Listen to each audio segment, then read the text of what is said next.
What up, gang? Welcome back to the channel. Peep the shirt. Come on, Muay Thai, get me right. Today, I'm talking about when I went broke and some of the lessons, or when me and Luke went broke, and some of the lessons that I learned along the way and kind of why I'm grateful for it. So to give you guys some context on this, when I was still living at home in Illinois and Luke was out in Oklahoma, I was a welder. So I was a welder for about 14 months in a factory. I was making like $21 to $23 an hour. And since I was living at home, I saved up quite a bit of money. Well, a decent amount of money. I was still spending because I had a girlfriend at the time and I was still like going out and drinking. So I was still spending some money.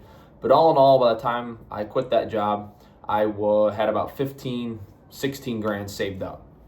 Now, Luke, he was a waiter in Oklahoma, and he had right around 2 grand saved up by the time we moved in together. So I had about 16, he had about 2 grand. We had a total of about 18 grand combined.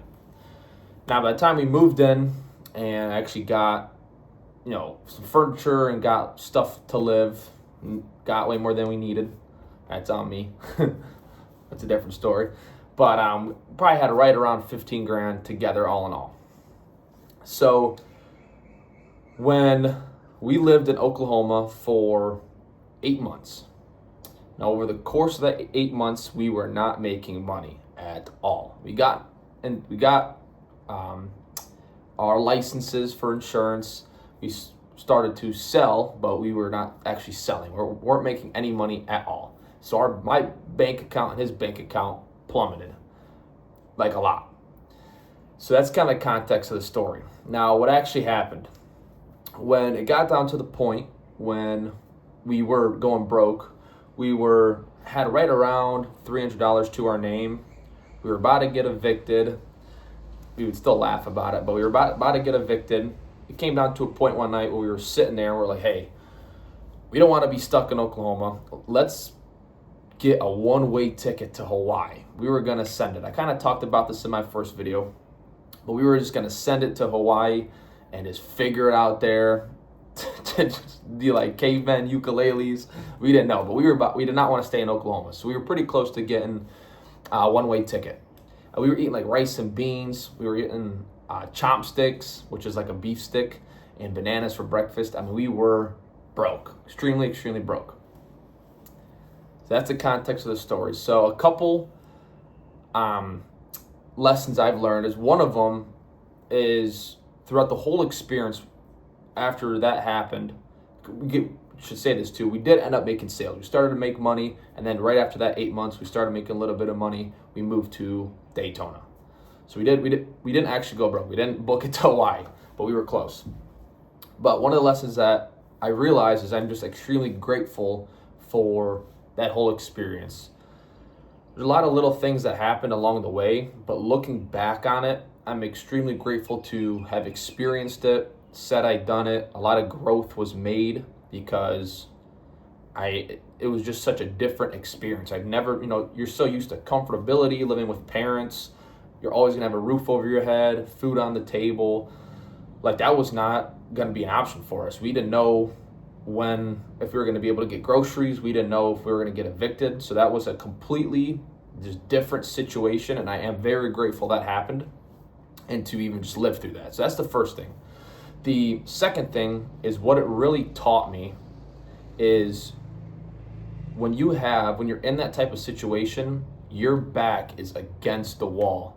When you're about to go underwater, about to drown, you really do have to just figure that shit out. Whatever it takes. I mean, we were doing anything to just make a buck, make a sale.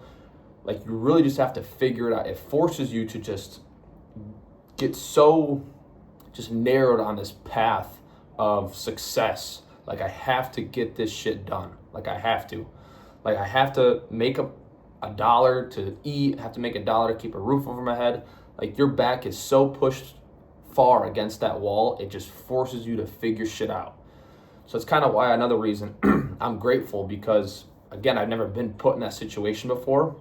It was so uncomfortable and so new to me, but it we call it the FIO muscle, the figure it out muscle. It just forced us to figure that shit out. So I'm extremely grateful that was the first time that I really had to use that muscle, was when we were about to get evicted. So that's the first thing.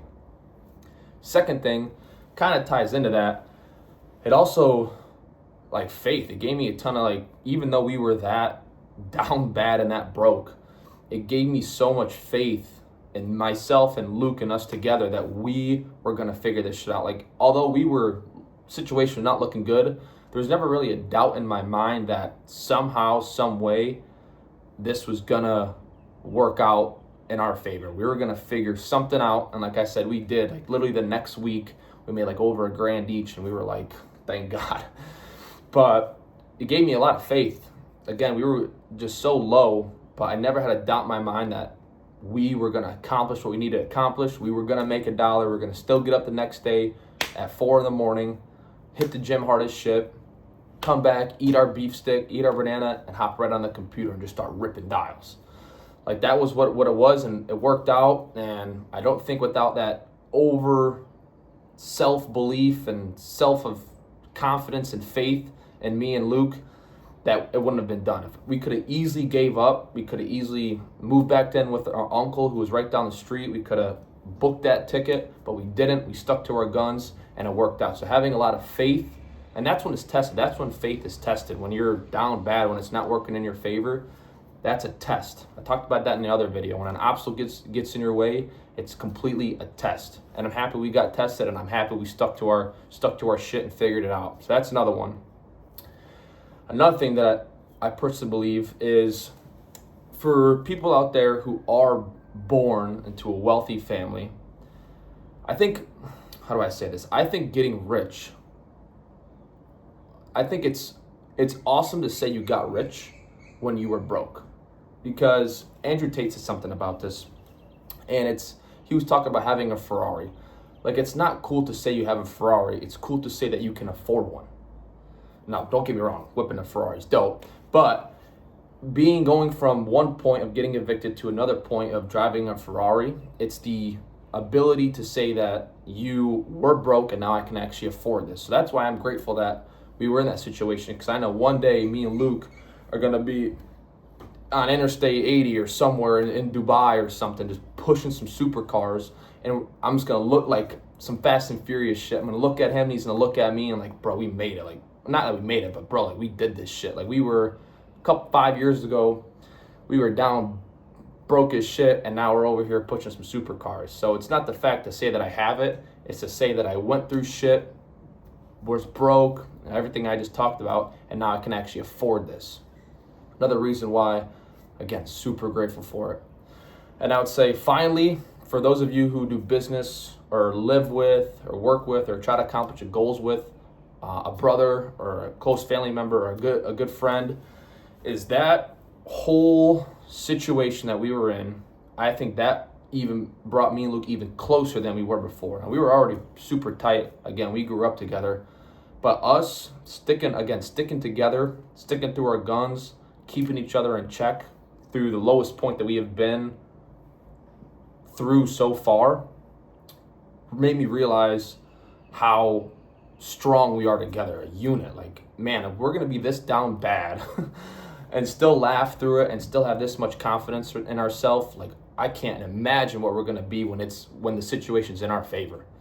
So, again, the gratefulness that I talked about in the beginning really covers all those, because there were so many positives that came out of when we were that broke. But yeah, I mean, that's kind of the story. Some other lessons that were probably learned as well, but those are the main ones that I could think of. Again, if you go through or you're in a situation right now where you are just not looking good, just have faith and stick to your fucking guns. It's going to work out. It's a test, and it's going to work out in your favor. It might not happen the next week, might happen in a year or 5 years, but that shit will work out. Other than that, that's all I have for you guys. Anything you want to see, comment below, like, subscribe. Again, I'm going to be posting daily. Check out the Instagram at It's Joey Story. Luke's Instagram is Luke1Story, and his handle for YouTube it's in the description. I kind of forget. Dream Chaser CEO, that's what it is. So go check that out. He posts a lot of fire stuff. Other than that, I'll catch you guys tomorrow. Come on.